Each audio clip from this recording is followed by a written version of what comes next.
Thank you for the introductions. My name is Kadek Ananta Satriadi. I'm a PhD student in Monash University. I'm so glad to be here to talk about our research that explore the map navigations using freehand gestures. So multiscale navigations is a predominant interactions in explorations of large information space, because we can't just show all of the details of the maps, for example, and we have a limited space to show the informations.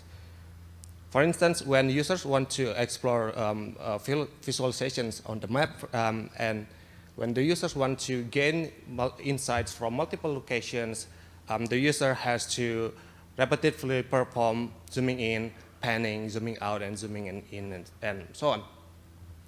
This is not a problem if we use mouse or input touchscreen modality, but what we are interested in looking into is that the use of augmented reality maps, especially horizontal display, where 3D features such as building or terrains can be more naturally presented. And in this environment, we are interested in exploring the use of freehand gestures as the input modality. So input mapping is the important factors when we design the interactions. In this case, input mappings will map or determines the way we map hand gestures to the panning and zooming actions. One of the ways to map the hand gestures to panning and zooming gestures is using indirect grab metaphor. So indirect grab metaphor simply use the hand positions to map the user hand gesture to panning and zooming actions. And in this case, horizontal movement is mapped to panning, and then vertical movement is mapped to zooming. This performing position-based or indirect grab interactions is intuitive. However, imagine if you have to do this for quite a long time, it can be quite tiring to do. So how can we reduce the arm movement to reduce the perceived or to reduce the fatigue? Another way of doing it is using rate-based input mapping instead.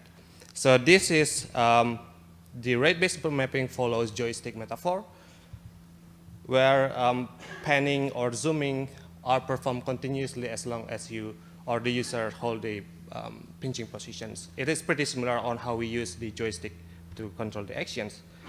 However, controlling action is not as intuitive as controlling the positions, right? And we argue that this interaction could be slow and could be hard to learn. The two interactions that we just saw were unimanual technique, where panning and zooming are performed in a single hand. This is good because we leave another hand, and we can use another hand to perform other actions such as pointing, selections, or just to hold your coffee cup. But we could also separate the panning and zooming using two hands or bimanual technique.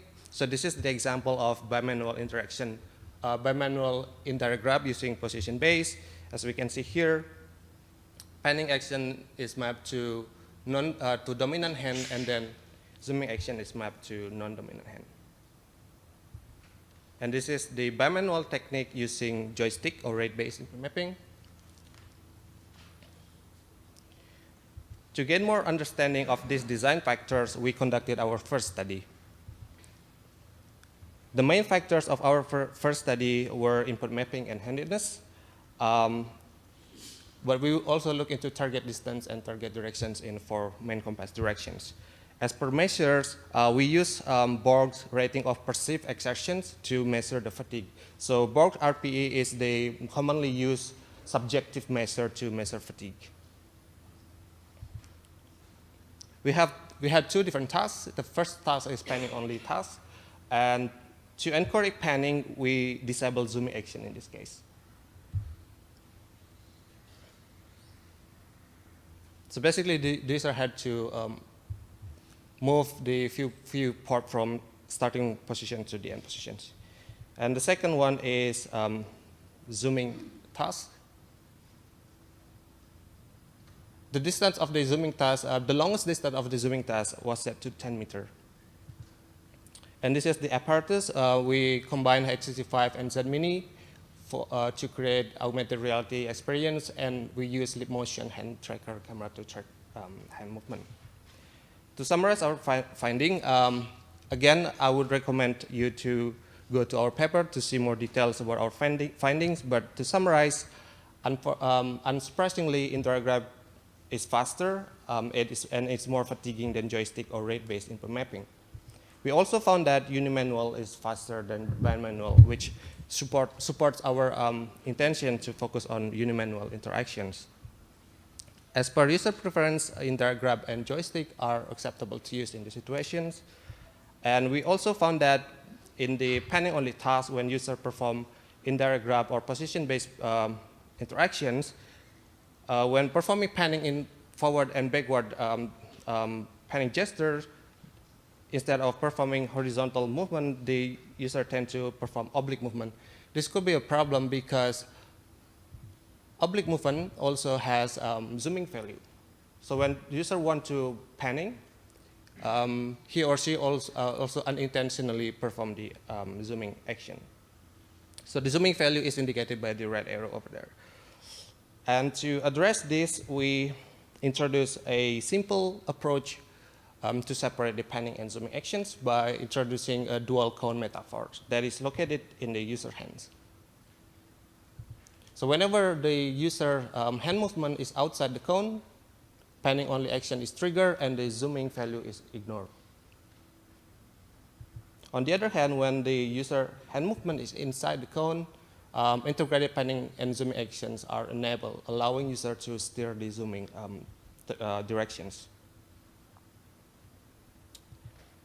From the first study, we know that indirect grab is fast, but fatiguing. A joystick is slow, but it's less fatiguing than indirect grab. So we were interested in improving the techniques to facilitate the short distance navigations and long distance navigations and reducing the fatigue.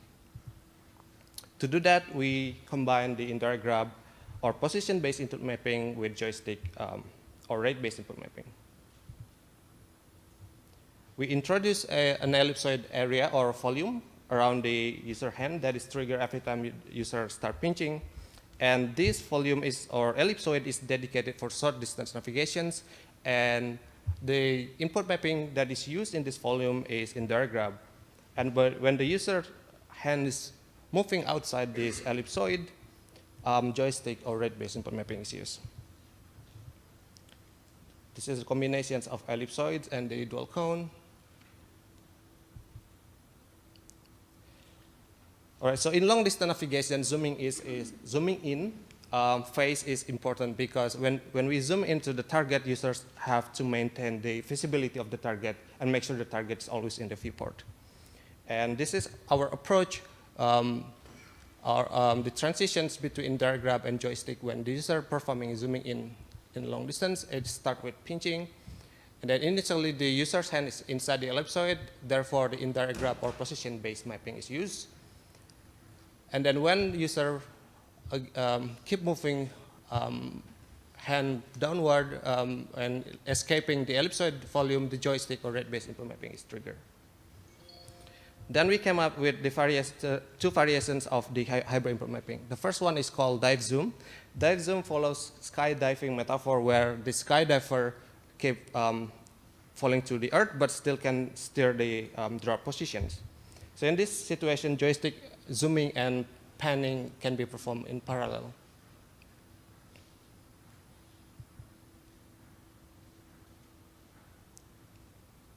Another variation is TerraceZoom. So in this case, sequential zooming and panning is used, and it does not support the parallel panning and zooming action.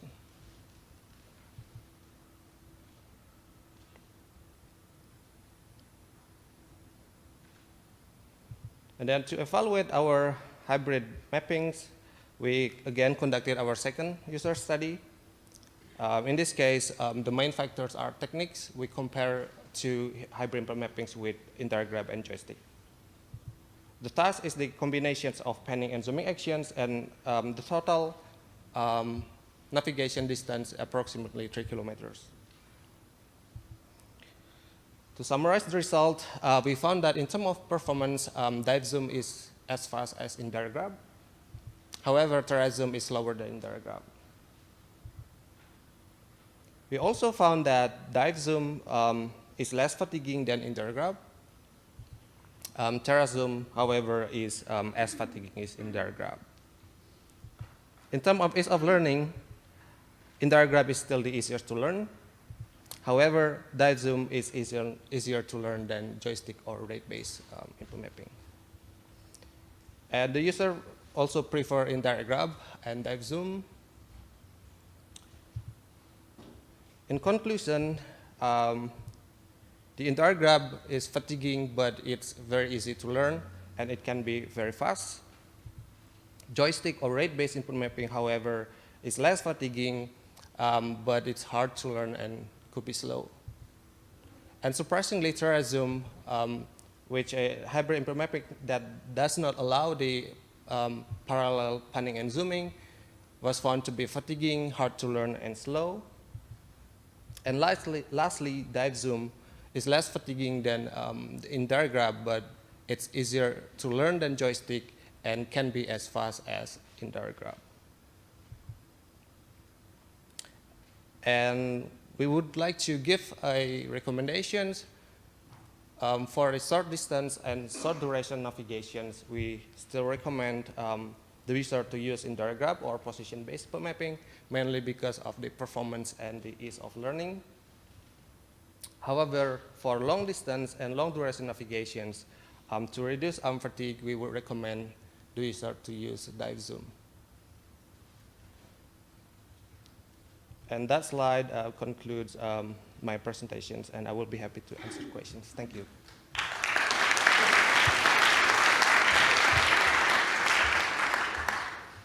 Okay, we have time for questions.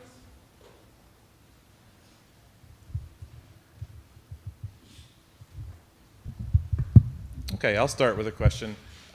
So you eliminated bimanual gestures from consideration before the last study. If I understood it correctly, the bimanual technique that you tried was separating pan and zoom onto the two separate hands. Did you consider other bimanual techniques like I have to gesture, right? Yeah, exactly. So zoom and pan, sort of bimanual gestures. Yeah.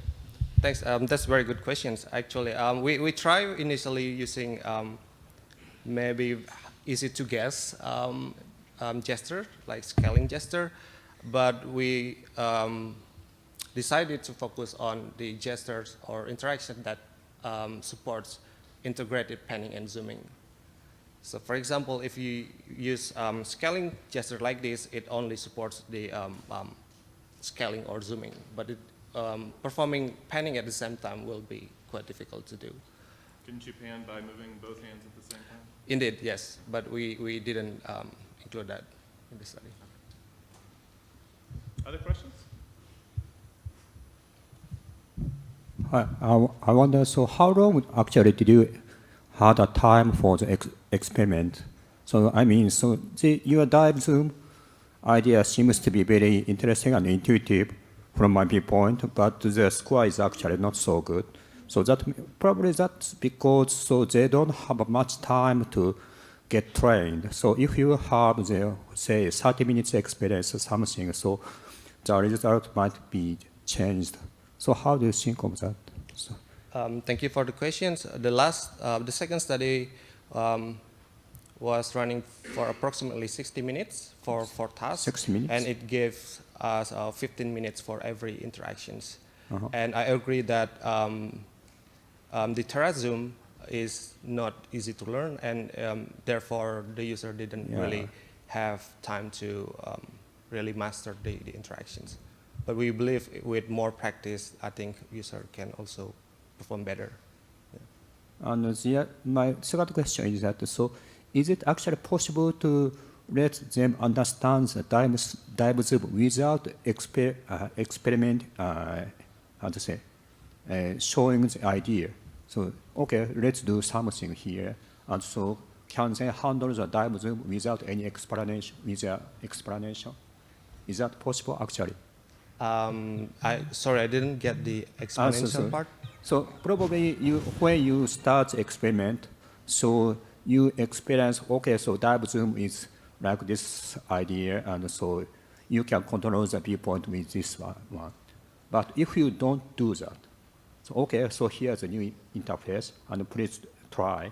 And so can they actually manage or handle, and they understand the DiveZoom idea without your explanation? Oh, okay. I would say if I give people time to try, and I think they kind of can learn how the interaction works. And I also think that if we give indications like, for example, drawing a sphere, that also can help user to understand the concept. Okay, thank you. Yes, thank you. All right, let's thank our speaker again.